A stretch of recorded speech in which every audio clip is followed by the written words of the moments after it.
welcome to Turn the Page, the official podcast of the Syosset Public Library.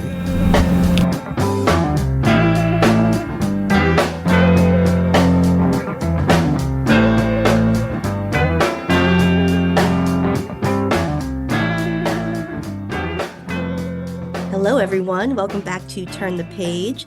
I'm your host today, Jen, and today I am joined by a comics creator who is here to talk about an absolutely gorgeous literary adaptation.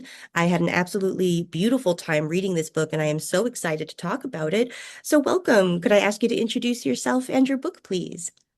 Yes, of course. Hi, everyone.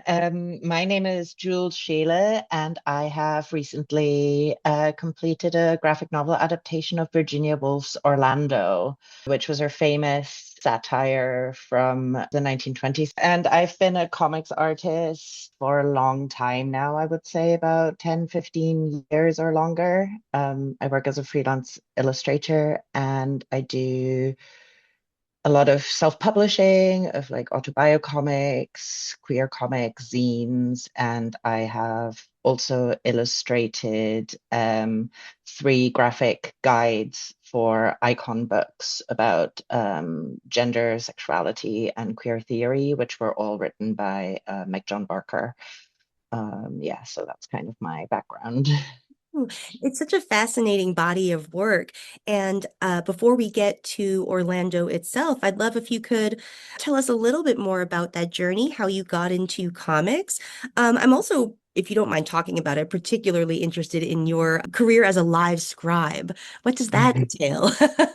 Right, yeah. So that's actually the way I managed to go freelance, is I managed to find a job where I do live illustration for organizations these days, mostly kind of third sector charity organizations. And I basically, it's like visual note taking. So I go to conferences or workshops or events like that, and I set up with a big piece of paper and I try to draw as much of the day as I can to in front of the people who are there. So it kind of summarizes the day and gives them kind of easy visual points to take away. And that's kind of like part of my book work, or what my book work has been so far as well, which has been taking like difficult concepts and kind of making them more accessible through drawing, which is just one of the things like drawing and narrative storytelling, narrative visual storytelling like that can do. And I've always been into comics, really. I learned to read with Asterix as a little kid,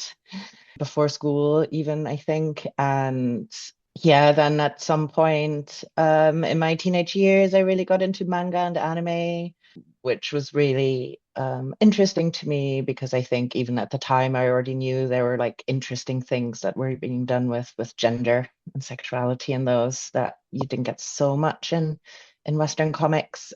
I actually went to study film at school because I thought I would ruin drawing for myself if I studied it.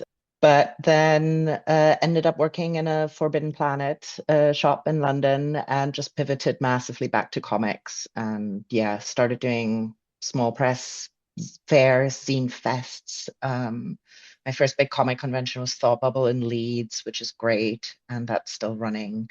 And yeah, that was just like a great way to meet people. And I used to do like anthologies with people. We had a little distro, a friend and I, for a while. I kind of pivoted massively towards zines for a while.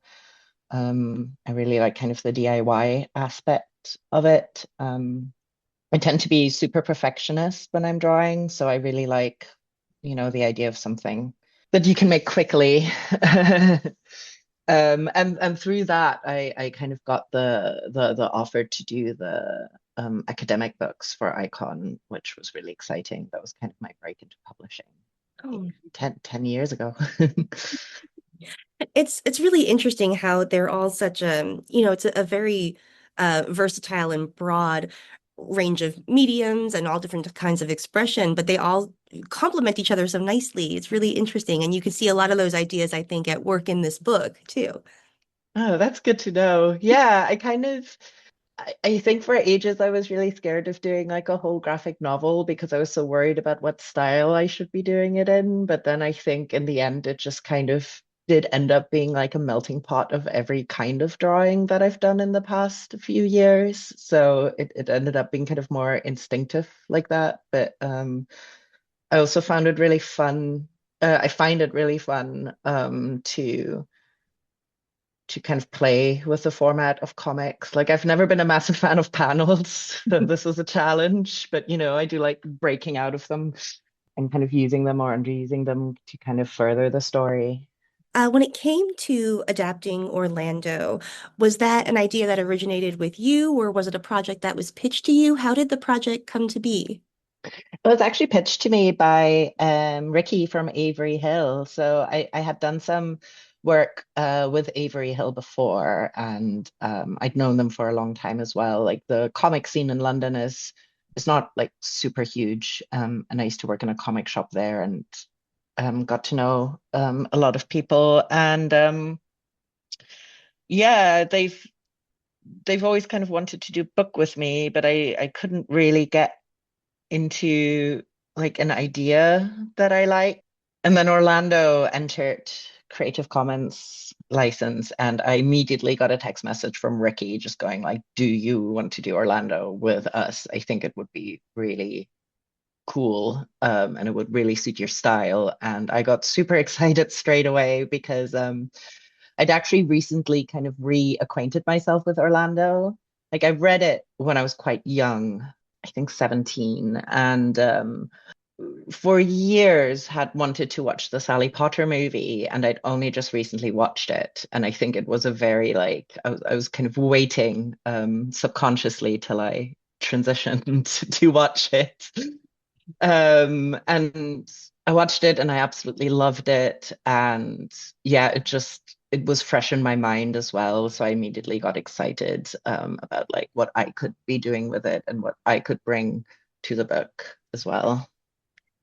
So when you went back to the novel in order to plan your adaptation, I imagine it's a very different type of reading than when you are encountering a text for the first time and consuming it either for entertainment or distraction or what have you. So what Mhm. sort of things were you looking for when you went back to the text? Well, I was excited to reacquaint myself with the text because I didn't really remember that much from reading it as a teenager. And I think I was kind of hoping for it to really resonate with me now and with everything that I had kind of read and liked and made up to that point as well. And it really did. And I was actually really surprised to reread it and to find how modern it still felt and how radical some of the general ideas are in there about gender. And it did take me a while to adapt it, but I think that was just massive executive dysfunction for a little while. Because actually, when I think about it, the visuals kind of jumped out at me from the book. Because obviously the writing is very evocative as well. And then I started researching some of the adaptations of Orlando that are about, and all of them are so different and so interesting. And I think even the 92 Sally Potter film is described as a loose adaptation because, how else do you adapt a book that is so short but so dense, and has so many ideas and references in it. And I just got also really excited about how the book being so open kind of made it so interesting to adapt in many different ways, basically. Like I feel like every adaptation takes something different from it or something specific from it, and they're all very like the film is probably the most straightforward one I can think of. Unfortunately, I've never managed to see any of the plays except for clips. But there's an 80s German art film by Ulrike Oettinger called Freak Orlando from 1981, and that's a kind of mix of adaptations of Orlando and Todd Browning's Freaks. And it's really wild. I would describe it as a kind of like queerer holy mountain. Wow. Um, and then there's Paul B. Preciado, who's an academic and an activist, and he made a documentary just 2 years ago when I was already working on the book called Orlando, My Political Biography. And it's very good. He interviews, I think, God, up to like 50, 70 different, maybe that's right. He interviews a lot of trans people, kind of aged 6, 7 to 70. And they read from the book and they talk about their own experiences. And it's just it's kind of a beautiful adaptation insofar that it is really kind of punctuated by all these personal experiences that kind of reflect in the book. And at the end, there's like a great scene where it's Virginie Despentes is like a judge who gives them all like their proper ID. Anyway, so yeah, basically, like there was just so much interesting stuff around it as well. I almost felt like overwhelmed with everything, but yeah, I do think the book is so visual. It just felt like very logical, to adapt it visually. Yeah, something that I love about it is that I feel like the illustrations really honor that legacy of the book, that it enabled so many people with a broad range of experiences and identities to see themselves in it. And you see that in the population of panels beyond Orlando. There's like a great range of types of bodies and complexions and presentations. It's all really, really like it's portraying both the text and sort of its impact at the same time. Yeah, I think that was really important to me because obviously, like, so much of the text is still really radical, but some of it has like really dated as well. Like, there's a lot of Orientalism in it, which is extremely dodgy, and obviously, it's kind of a satire of British Empire, but at the same time, she does like write from the point of view of that. And I just thought I just wanted it to reflect like the queer community I know, which is very diverse, like we are all kind of thrown together by like this one common thing, but we have a lot of other things, not in common. And it's always important to me to kind of reflect that in my work generally. I think when you get started in comics, you get so used to drawing like one kind of person or like one kind of face, especially if you kind of follow guides and things. And yeah, it just felt really important to kind of open that up and to make sure that like, I can represent as many different people as possible. Can you talk a little bit about how your use of color and I guess composition, whether of a particular panel or a page of panels, how you also are playing, I think, with ideas of boundaries and transgressing them and moving across them and stuff like that. So how did that all factor into how you did your layouts?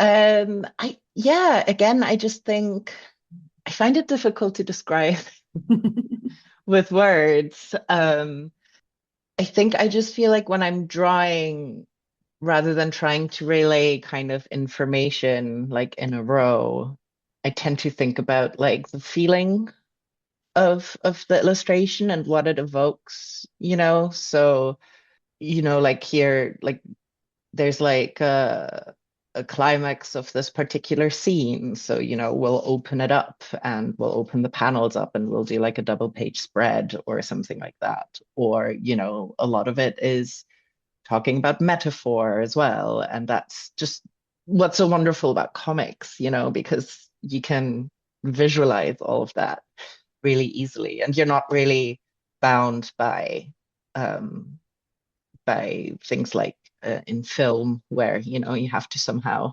have money to make some things happen. Whereas, that's like the greatest thing about comics is you can literally just like go for it and draw everything. And I think that just really it's such an emotional story, and Orlando's such an emotional character. Like sometimes for good and sometimes for bad.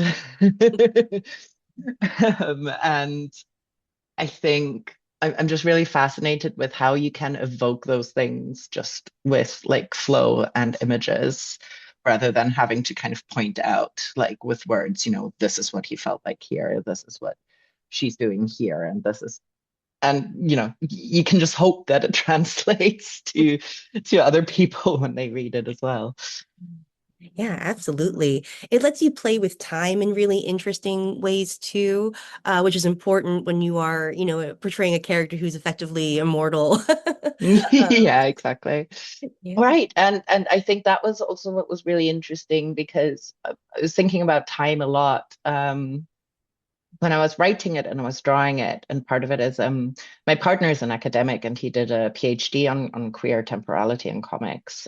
Gary Mack, who actually did the flatting for Orlando as well, the color flats. And he kind of talks about the thing with comics, the time that is kind of unspoken between the gutters and kind of how we read that, and also talking about how queer people have a different sense of time because we often do things out of order. And you have that especially like with trans people, of course, like when you transition and you're kind of going through a second puberty, sometimes when you're already middle-aged, or we don't necessarily follow like familial scripts, like getting married at a certain age, having children at a certain age, all of those things. And then obviously, a lot of us, are not in like the most kind of stable financial situation. So there's that as well. And there's also like more of a freedom culturally to not follow, the kind of usual rules. And I found that particularly interesting, especially at the moment, because there's like a lot of rewriting of queer history, also because we don't have like a very good like physical archive of it. And these kind of idea that, trans people are new, that gender conformity is like a fad that's like only just come in and things like that. And I just really wanted to kind of have a through line of the book, kind of bringing more contemporary figures in it as well, where I just kind of it kind of shows the enormity of our kind of history as well, as much as it's been in the background or has been suppressed, like a lot of people would never think about Orlando the trans novel, for example. And I think that's definitely a way that you can look at it. Like, obviously, I don't know exactly Virginia Woolf's thoughts, what her thoughts would have been now, but I just think it is a book that kind of still speaks to like our like shared history. And I think it's very important for me to kind of drive that home. And like we've always been here, it gets overused so much now, it almost doesn't feel like real. But like that is, I think, important for us to know, especially now, basically. Absolutely. Yeah, it's a really beautiful, I think, contribution to that archive in celebrating an important work and updating it in some really fascinating and beautiful ways. It was just such a pleasure to read and to talk about it with you. Thank you so much for taking the time. Thank you. Thank you. Comics are a massive endeavor and you probably need breaks in between them. But is there another full-length comic in your future? What's on your horizon? Oh, nothing at the moment this year, definitely nothing, as I rest. Because I did get very deep into crunch time on that book, and it was quite stressful. But I think working on a comic always is. I have some ideas floating around, but I'm still working on seeing like what's viable, because obviously like an adaptation is kind of a nice way to get used to writing because I am adapting, but now I'm just kind of very interested in seeing like what kind of fiction book I can come up with. I am thinking of something kind of horror adjacent, perhaps like a queer horror is basically an area that I'm really interested in, especially like horror about like social stuff. Like I was thinking about the movie Eighth Grade, like was that the Bo Burnham one? And I was just thinking it's like one of the most horrific films I've ever seen, that kind of horror of being a tween. Yes. yeah, that kind of stuff I find fascinating. So I'm kind of working on something that's going in that direction, but I don't think I'll start on it this year, but I'm just Yeah. letting it percolate. Oh, excellent. Yeah. Well, no, no rush, but I do look forward to seeing that when you when you're working on that. And thank you again. This has been really lovely. Thank you. It's been so nice to talk to you. Yes. All right, and listeners, thank you for joining us. Please check out Orlando. It's absolutely beautiful, and I think you'll really enjoy it. Thank you all again. It is time to close this chapter. We'll see you next time. Bye-bye. It's time to close this chapter of Turn the Page. Join us for the next episode.